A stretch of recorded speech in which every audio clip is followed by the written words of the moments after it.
서로 축복합니다. 축복합니다. 축복합니다.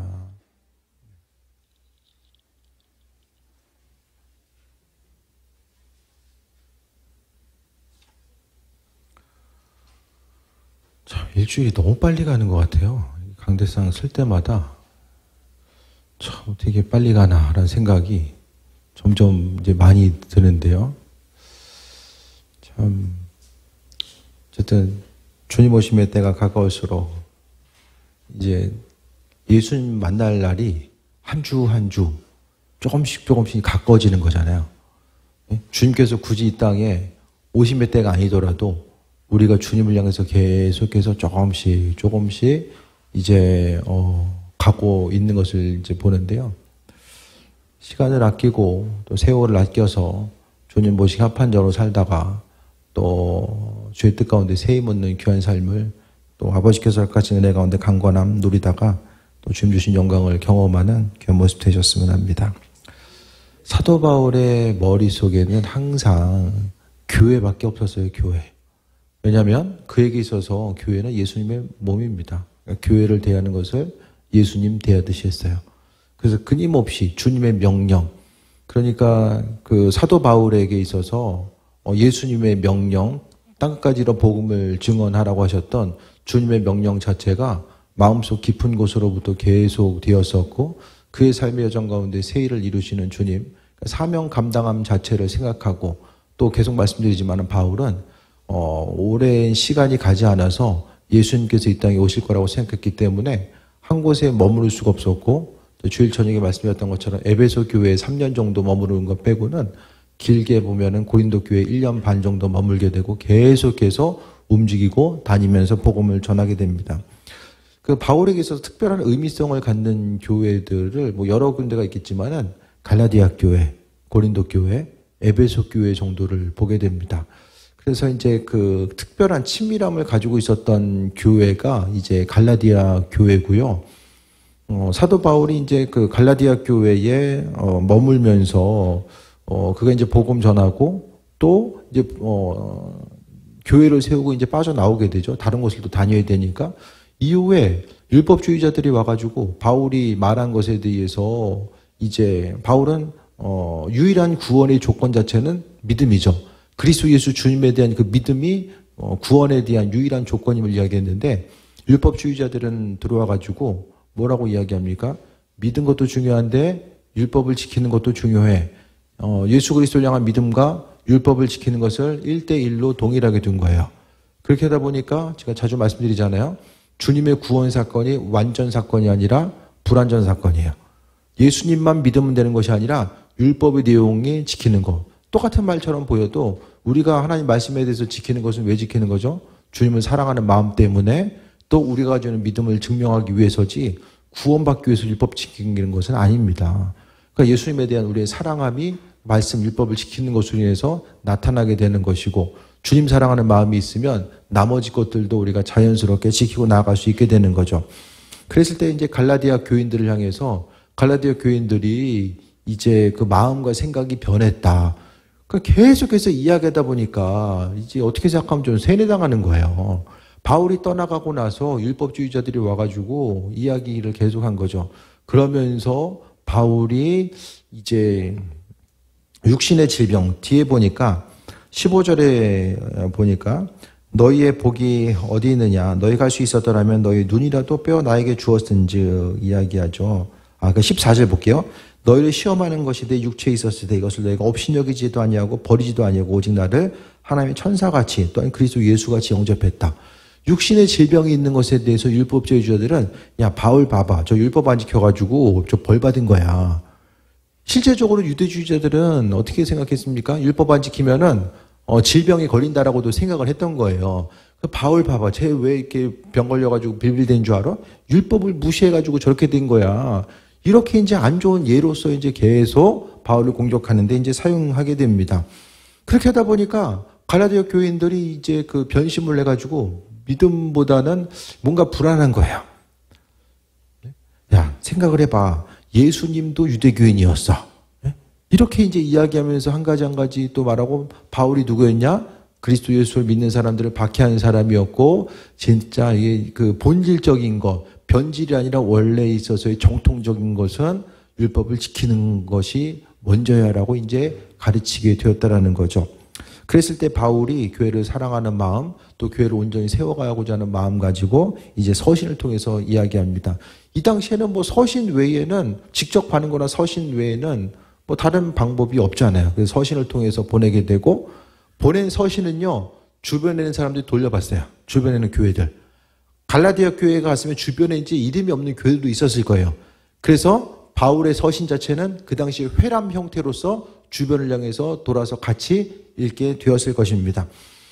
12절 보니까 형제들아 내가 너희와 같이 되었은즉, 바울이 너희와 같이 되었다는 건 무슨 말입니까? 바울은 원래 유대주의자잖아요. 율법을 중요시 여겼던 사람인데, 유대인들은 갈라디아가 지금 이방 지역이잖아요. 그러니까 이방인들과 식사를 같이 안 해요. 함께 머물 수가 없어요. 그런데 한 영혼이라도 얻기 위해서 그들과 같이 되었다라고 이야기하고 있고, 너희도 나와 같이 되길 원한다. 이게 뭘 이야기합니까? 주를 향한 믿음이 구원에 있어서의 가장 중요한 모습임에 대해서 너희도 기억하고 회심하길 원한다라고 이야기하는 거죠. 요즘 보게 되면은 이제 계속 이제 밖에서 대부분 이제 그 성경 공부 팻말 들고 서 있는 분들이나 뭐 이렇게 어쨌든 전도지 같이 보이는 거 6월절 써 있으면은 그건 100% 안상홍 증인입니다. 하나님의 교회. 6월절 전도지에 같은 데 써 있으면 교주는 죽지 않는다. 장길자는 안 죽어요. 안 죽는다니까요. 의심스러우면은 아까도 보니까 베이커리 앞에서 저기 들고 있더라고. 물어보세요. 장길자가 죽냐 안 죽냐? 안 죽는다고요. 사람이 계속 듣다 보면 본질을 잃어버리는 거예요. 그러니까 예수님 당시에도 지금 이 시대에도 수많은 사람들이 신천지 미혹되고 안상홍성에 미혹되고 그런 걸 보면, 이 당시에 보면 이제 지금처럼 우리에게 말씀이 있는 것도 아니고 수많은 교회가 있는 것도 아니고 말씀의 해석이 있는 것도 아니고 말씀을 풀어줄 수 있는 사람이 있는 것도 아니고, 갈라디아 교인들이 처음에 교회가 시작되면서 얼마나 큰 혼란을 맞이했겠는가라는 생각을 해보게 됩니다. 지금 보면은 사도 바울은 성경에 있어서 주류잖아요. 주류. 서신들을 보면 그가 주류잖아요. 그런데 보게 되면은 예수님 당시에도 보면 그 바울 자체가 이 주류였으니까 그건 아니라고 보게 되거든요. 그러니까 예루살렘을 중심으로 한 그 베드로나 야고보가 아마도 그 예루살렘 교회에 아마도 이제 중심을 이루고 있었고, 거기를 통해서 이제 많은 일들이 이루어졌을 거예요. 13절에 내가 처음에 육체의 약함으로 말미암아 너에게 복음을 전한 것을 너에게 아느니라. 몸이 아파가지고 이제 중간에 복음을 전하다가 몸이 아파서 갈라디아의 그 지역에 이제 오래 머물면서 그가 이제 복음을 전하고 교회를 세워 나가는 이런 과정들이 있었는데요. 처음에 육신의 약함이 있었다라는 거예요. 바울이 좀 몸이 좀 안 아팠으면 조금 더 이제 확실하게 복음 증거하고 나아가는 거. 그가 이제 치유와 능력을 베풀고 나아가면서 좀 본인이 좀 안 아프면은 훨씬 더 은혜가 될 수도 있었는데, 바울은 여전히 복음을 전하고 치유와 능력을 베풀면서도 여전히 고난과 어려움을 경험하고 있는 것들을 볼 수 있게 됩니다. 그래서 하나님은, 근데 바울의 위대함은요, 그가 처음과 마지막이 동일해요. 복음 전파를 시작할 때와 마지막에 그가 순교하는 그 순간까지 그가 가지고 있는 신앙의 정체성이 꾸준하게 유지됩니다. 그게 쉬운 게 아니에요. 바울의 위치, 그가 가지고 있었던 위치와 가지고 있는 지식과 능력과 배경 모든 것들을 생각했을 때에 처음 가지고 있었던 그 믿음의 중심 자체를 끝까지 가지고 있는 것. 여러분 어떻습니까? 처음 믿었었던, 주님을 향해서 가지고 있었던 그 믿음의 열정과 뜨거움이 지금도 식어지지 않고 계속해서 유지되고 있는가? 아니면 그 사랑과 믿음이 더해지는가? 갈렙이 이야기했던 것처럼 그 노년에 눈에 보이는 것 자체가 흐려지지 않았다라고 이야기한 것처럼 끝까지 믿음 지키고 나아가는 게요, 정말 쉽지 않다라는 거예요. 조금 더 움직이고 반응하고 나아감에 있어서 그런데요. 어쨌든 바울이 이야기하는 것처럼 바울이 주님을 향해서 이제 육신의 그 가시라고 표현하잖아요. 어떻게 생각하면 그 육신의 가시 때문에 끝까지 믿음 지키고 나아갈 수 있는 한 가지 방편이 되지 않았을까라는 생각도 좀 해보게 됩니다. 육신적으로는 고통이고 어려움이었지만은 하지만 그 고통 때문에 항상 주님 앞에 겸손하게 나아갈 수 있었고 그가 믿음 지키고 끝까지 승리하는 삶으로 나아갈 수 있었던 것이 하나님의 은혜였다는 것을 또 발견합니다. 그래서 좋았던 기억, 육신의 어려움이 있었는데요. 갈라디아 교인들이 어떻게 합니까? 업심여기지도 않고 오히려 바울에 대해서 천사와 같이 또 그리스도 예수와 같이 심지어 영접했다라고 이야기합니다. 복음의 말씀을 듣고 나서 교인들이 이제 변화되고 나아가는 거예요. 그러니까 우리가 믿음으로 성장해 나가다 보면 중간중간에 또 여러 가지 믿음의 성장을 방해하는 것들이 생겨지게 되거든요. 꾸준히 성장하다가도 중간중간에 이제 그 비바람과 어려움을 만났을 때에 그것을 이기고 더욱더 견고하게 나아갈 것인가 아니면은 뭐 밭에 비유해서도 이야기하잖아요. 가시덤불 때문에 자라나다가 더 이상 햇빛이 들지 않고 더 이상 자랄 수 없는 이런 환경에 놓여졌을 때에 그냥 주저앉고 말게 되는 경우들도 있는 것처럼 우리가 다시 한번 돌아봐야 될 것은 항상 하나님께서 베풀으신 은혜 가운데 믿음이 조금씩 더 깊이 자라나고 또 새해 먹고 나아가는 것. 그래서 그들의 모습을 보게 되면 바울과의 관계성 가운데서도 예수와 같이 여겼다라고 합니다. 믿음 좋은 사람은요, 교회 리더와 담임 목회자와 관계성이 나쁠 수가 없어요. 믿음에 있어서 그게 중요한 부분입니다. 오늘 갈라디아 교인들은 말씀을 듣고 나서 그 사도 바울과의 그 관계성 자체가 친밀함 가운데 있었고요. 심지어는 15절에 보니까 너희가 할 수 있었다면 너희 눈이라도 빼어 나에게 주었으리라. 눈이라도 빼어서 주었을 것이다 라고 이야기하는 것을 보게 되면 그토록 친밀했었던 관계성, 그 어느 교회보다도 갈라디아 교회와 또 바울과의 관계성이 가장 이 친밀함 가운데 있었던 것으로 이제 보여집니다. 그러니까 말씀에 대해서 말씀을 선포하고 그 말씀을 받아먹는 이 관계성 자체가 얼마나 중요한지를 또 생각해 봐야 되고 또 하나님의 말씀을 주셨을 때에 그 말씀을 믿음으로 받고 또 영의 양식을 삼아서 앞으로 달려가는 삶을 누리는 것이 무엇보다도 삶의 여정 가운데 또 중요한 부분임을 말씀하고 있습니다. 그러면서 이제 이와 같이 온전한 관계성, 바울은요, 할 수 있는 최고와 최선의 헌신을 통해서 주의 복음을 전하고자 했었고요. 정말 교회를 생각하면서 그리스도 예수 주님과 같이 교회를 대했어요. 여러분에 있어 교회는 무엇입니까? 교회. 교회는 뭐예요?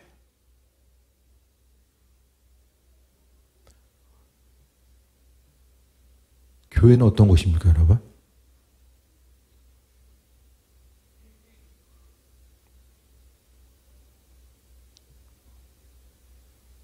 진선빌딩 303호가 교회가 아니라는 거예요.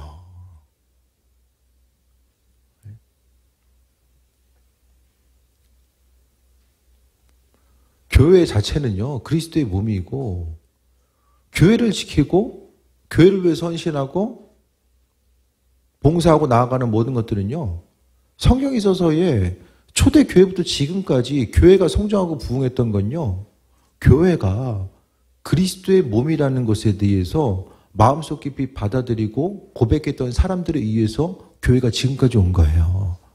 건물 유지가 아니라 그리스도 예수 주님의 몸. 교회가 생명력을 가지고 달려감에 있어서 교회는요, 그냥 내 믿음의 성장을 위해서, 영적인 성장을 위해서, 어떤 마음의 소원을 위해서 존재하는 무슨 성황당 같은 그런 곳이 아니라는 거예요. 교회 자체는요, 교회는 건물이 아니라 편의상 교회라고, 건물을 교회라고 불러요. 초대교회 공동체부터의 지금 초대교회에 어떤 건물이 있던 게 아니거든요. 초대교회는 건물이 없었어요. 그들이 집집마다 돌아가면서 모이던가 밖에 모이던가 그리스도 예수 주님을 주인으로 고백한 사람들의 무리가 교회였고요. 그 교회 공동체, 그러니까 예수님을 사랑하는 마음을 어떻게 표현할 수 있을까를 생각하면서 교회를 생각하고 교회를 사랑하는 마음 가지고 움직이고 반응했다라는 거예요. 이 교회 가운데 우리가 생각했을 때에 하나님의 선하신 뜻과 인도하심을 생각하고 이 교회를 지키고 나아가는 거, 예? 교회가 어떻게 유지되고 또 무슨 일을 감당하고 어떻게 나아가는가, 이런 부분에 대해서 생각했을 때 하나님께서 교회를 세워나갈 수 있도록 우리 한 사람 한 사람에게 은혜와 충만함으로 맡겨주신 거예요. 그래서 각각의 사명 따라서 하나님 허락하신 은혜대로 교회를 섬기고, 교회라는 것이 옆 사람 한 사람 한 사람이 교회잖아요. 주님의 몸된 지체가 또 교회입니다. 옆 사람 한 사람 한 사람이 교회이고, 예수님도 우리가 성령의 전이라고 또 사도 바울이 이야기했잖아요. 우리가 성령의 전이다라고 말씀하고 있잖아요. 그래서 우리가 잊지 말아야 될 것은 교회가 뭐냐. 예? 교회 공동체, 교회를 위해서 행할 수 있는 것, 수고하고 헌신하는 것. 교회에 와서 청소하기도 힘드시잖아요. 그죠? 저기 청소 리스트 저거 붙여놓은 거 보면서 청소하셔야 돼요. 청소 리스트 까먹지 마시고. 청장년, 예? 청소 리스트 붙어 있어요. 예. 대형 교회는 청소하고 싶어도 청소를 할 수가 없어요. 청소업체에서 다 해. 건물이 크니까 개인이 할 수가 없어요. 예? 교회 건물이 예를 들어서 너무 깨끗해. 신축 건물이야. 작년에 졌어. 그럼 청소할 것도 없잖아요. 건물이 오래되니까 열심히 닦아야 될 것들, 청소할 것들이 너무 많아. 주님을 생각하면서 청소해야 되는 거. 이 점점요, 교회가 헌신할 데가 없대라니까요. 아이들이 없으니까 이제 교사도 못해요. 예배가 사라지니까 성가대도 없어져요. 뭘로 헌신해요? 내 몸을 통해서 할 수 있는 헌신이 뭐가 있어요? 청소는 청소업체에서 하고. 뭐가 남아요? 점점 더 누군가의 교인들의 손길을 통해서 행했던 것들이 이제는 열심히 헌금할 테니까 돈으로 대신하고, 나는 열심히 벌어서 헌신하고 나머지 것들은 이제 알아서 이제. 그러니까 교회를 향해서 우리가 이제 먹고 사는 문제도 해결해야 되고 이것저것 할 것이 많은데, 교회를 위해서 헌신하고 수고하는 거, 뭐 여러 가지 것들이 있겠지만은 교회 건물에 대해서도 조금 더 뭐 신경 쓰는 것도 하나의 단편적인 예죠. 그게 전부는 아니지만 단편적인 예. 주를 위해서 무엇을 내가 할 수 있을까. 또 실족해 있는 교회 지체들을 돌아보고 나아가는 것도 뭐 때문에 그러는 거예요? 예수님 때문에. 교회 예수님 지체 되시기 때문에. 사실 잘 생각해 보세요. 우리가 주를 위해 살 수 있는 게 뭐가 있어요? 한 주간 살아가면서 그리스도 예수 주를 위해 살 수 있는 게 뭐가 있어요? 기도도 말씀 보는 것도 뭐 예수님 위해서요? 여러분 위해서 하잖아요. 많은 부분. 주를 위해서 우리가 할 수 있는 게 별로 없대라니까요. 그러니까 맡겨주신 것 자체에 대해서 감사하고 나아가는 것. 그래서 교회 공동체로 우리가 하나님께서 불러주신 이유와 목적이 있음을 기억하고요. 무엇보다도 믿는 자로서 하나님의 선하신 뜻과 인도하심이 뭘까? 맡은 바 직임과 소명들이 있잖아요. 나에게 맡겨주신 소명과 하나님께서 허락하신 은혜들. 그래서 교회 공동체를 향해서 섬기도록 바울이 그랬던 것처럼 몸된 교회, 그 교회를 다른 누군가가 아니라 우리에게 맡겨주셨다는 거예요. 그래서 우리가 개인적으로 또 뭐 여러 가지 것들이 있겠지만은, 청소는 단편적인 예로서 하나 말씀드리는 거예요. 집이 깨끗해요? 교회가 깨끗해요? 둘 다 좀 애매해요.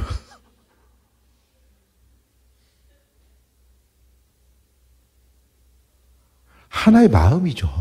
하나의 마음.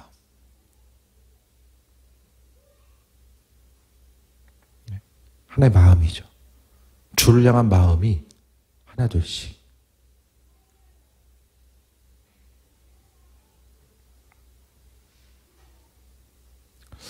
내일 청소하시려면 부담 좀 많이 될 것 같아요.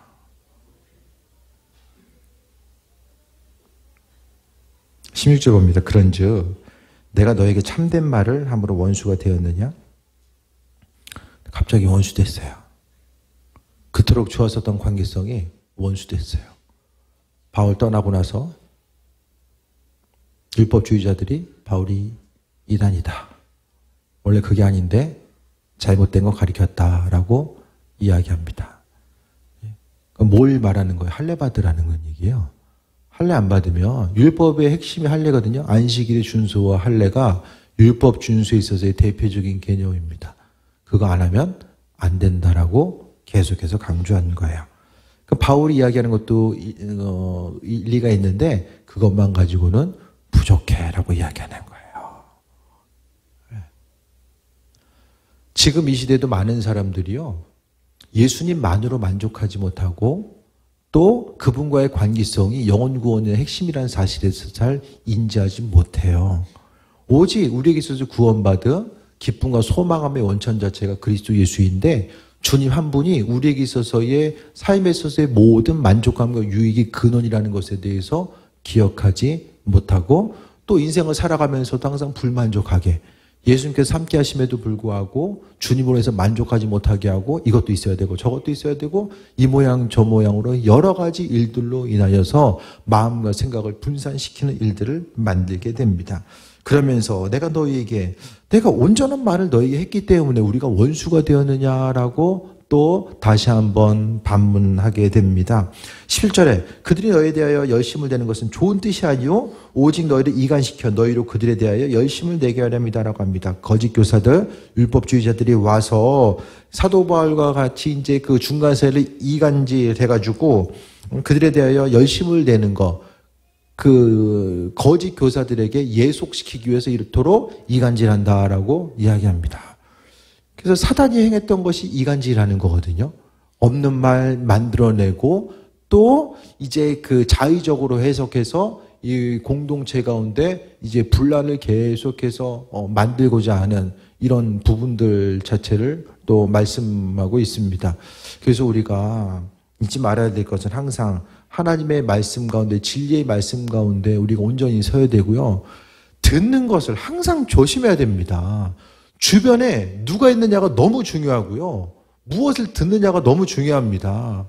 내 삶의 여정 가운데 항상 하나님의 말씀 가운데 머물고자 하고 그 은혜 가운데 새해 먹고자 하는 것. 주변을 통해서 항상 리더의 역할은요, 설령 부정적인 부분이 있다라고 할지라도 그것을 정말 긍정적으로 은혜 가운데 표현하고 나아갈 수 있는 부분들이 있어져야 됩니다. 그래서 항상 우리의 삶을 통해서 리더된 이들, 또 목회하면서도 뭐 담임 목회자로서 사람이 뭐 완벽하고 완전하게 행할 수 있습니까? 또 부족함이 있고 흠이 있을 수 있잖아요. 그래서 기도할 때도 우리가 항상 하나님의 선한 뜻에 대해서 무엇인지를 분별하고자 하고, 어떤 부정적인 이슈가 있다라고 할지라도 그것을 크게 이제 확대시켜 나가기보다는 주의 은혜로 덮고 나가고자 하는 모습들이 분명하게 있어져야 됩니다. 그게 아니면요, 교회에 있어서의 이 분쟁과 어려움들이 생기고 하나님의 몸된 교회의 일치와 연합됨이 무엇보다도 이제 중요한데 그 일치와 연합됨이 깨질 수밖에 없다라는 거예요. 18절 봅니다. 좋은 일에 대하여 열심으로 사모함을 받으면 내가 너희를 대했을 때뿐만 아니라 언제든지 좋으니라. 그리스도 예수 주님을 사랑하고 좋은 마음을 가지고 가는 것은 얼마든지 좋은 일인데, 19절에 나의 자녀들아, 바울은 정말 갈라디아 교인들을 자녀와 같이 아버지의 마음을 가지고 그들을 대했던 것으로 보여지게 되고요. 나의 자녀들아, 너희 속에 그리스도의 형상을 이루기까지, 그리스도의 형상을 이루기까지 다시 너희를 위하여 해산하는 수고를 하노니. 바울이 목회하고 교회를 세우고 소망과 기대함 중심이 뭐였다고요? 여기 보니까 그리스도의 형상을 이루기까지. 갈라디아 교인들이 예수님 닮아가고 그리스도 예수 주님의 사람으로서 온전히 서나가고, 그러니까 우리가 신앙생활하는 것도요, 결국 주님 닮아가는 거잖아요. 교회 공동체는요, 함께 모여서 마음의 중심을 둬야 되는 것이 주님 닮아가는 거예요. 그래서 오늘 이야기하는 것처럼 교인들, 교회 중심 자체는 예수님이 머리 되시고 우리 한 사람 한 사람이 주님의 지체가 되잖아요. 그러니까 우리의 삶을 통해서 그리스도 형상을 이루어가는 것이 신앙생활의 목표이고 그 완전을 향해서 달려가는 것이고 그것이 바로 성화의 과정임을 이야기합니다. 다시 너희를 위해 해산하는 수고를 하노니 바울에게 있어서의 마음의 중심과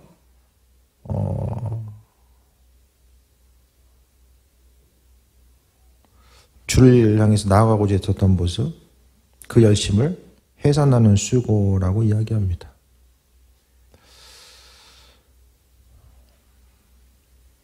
오늘 좀 친구 목사님을 좀 만났는데요. 그런 얘기를 하는 거예요.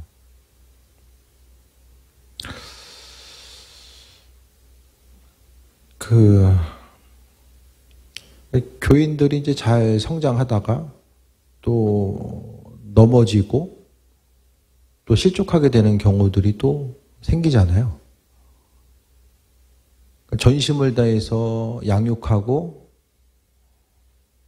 또 중보 기도하고 또 한 사람 한 사람을 세우기 위해서 마음의 중심을 두는데 또 옆에서 이제 들려지는 소리 때문에 실족하고 넘어지게 되고 또 안 좋은 소리로서 계속해서 들어오게 되고 사역을 하면서 또 계속 이제 이런 부분이 반복되다 보니까 그런 얘기를 하는 거예요. 이제 친구니까 좀 친하게 이제 얘기를 하는 게 참 사람이 싫어질까 봐 걱정이 된다. 이런 얘기를 하더라고요.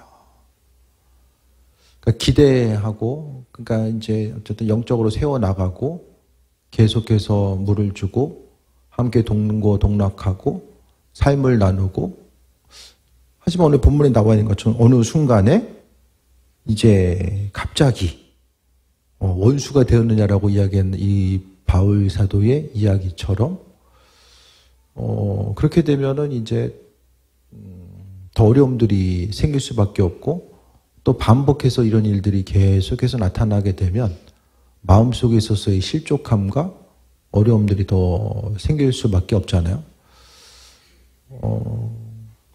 옆에서 이제 순간순간 계속 또 세이 먹고 나아가야 되고 또 교회가 또 성장하다 보면 이런 일도 있고 저런 일도 있을 수가 있는데 그만큼 교회 공동체가 세워져 나가는 것이 누군가의 수고와 헌신, 오늘 바울 사도가 이야기하는 것처럼 이 해산하는 수고, 그것이 이제 목회자든 뭐 성도들이든 누군가의 수고와 헌신 없이는 교회 공동체가 결코 세워져 갈 수 없고 누군가는 시간을 드리고 자신의 마음의 열정을 드리고 또 예물을 드리고 할 수 있는 최선을 통해서 주님을 섬기고자 하고 누군가의 때로는 눈물과 어려움과 고난의 한숨을 통해서 교회 공동체가 성장해 나아갈 수밖에 없다라는 거예요.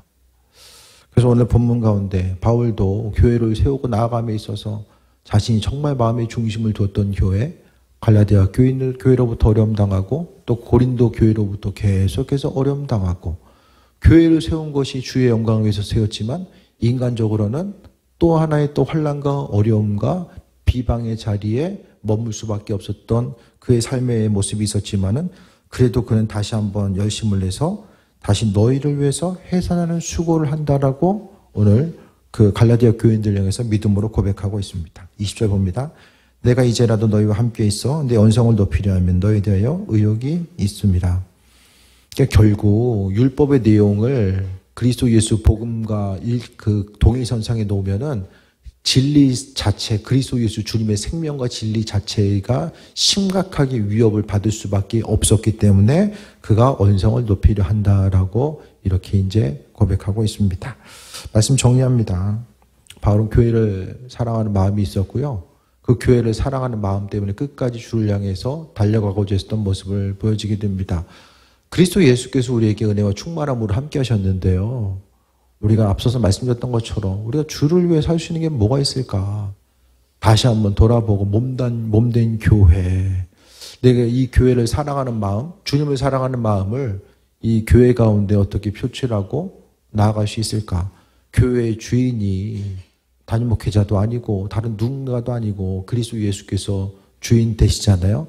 그러면 주인께서 원하시는 바가 무엇인지 깨달아 알고 이 교회를 향한 하나님의 선하신 뜻과 인도하심이 무엇일까에 대해서 생각하고 하나님의 교회를 세우고 나아감에 있어서 때로는 어렵고 실족되고 또 고난의 순간이 있을 때 서로서로 위로하고 권면하고 또 더욱더 높은 곳, 또 먼 곳을 향해서 바라보고 나아갈 수 있는 또 믿음의 동역자로 역할을 감당하고 오늘 본문 가운데서도 또 사도 바울이 처음에 이제 갈라디아 교인들과 정말로 친밀한 관계, 이 공동체성을 가지고 나아갔던 것처럼 우리 교회 가운데서도 주님 원하시는 온전한 그 관계성, 또 교회를 정말로 주님의 몸으로 생각하고 또 교회를 사랑하는 마음 가지고 나아가고자 했을 때에 우리가 주님 사랑하는 마음 가지고 이 땅 가운데 승리하는 삶을 살게 될 줄 믿습니다. 그래서 바울이 교회를 갈라디아 교인들을 얼마나 사랑했고 또 그들의 회복을 향해서 얼마나 기도했는지를 돌아보고 또 하나님 나라의 확장을 위해서 또 아버지 사랑하는 마음 가지고 교회를 섬기며 또 이 시대에 귀하게 쓰임받는 귀한 삶 되시기를 축원드립니다. 기도하겠습니다. 아버지의 선하신 뜻 가운데 불러주신 것 감사드립니다.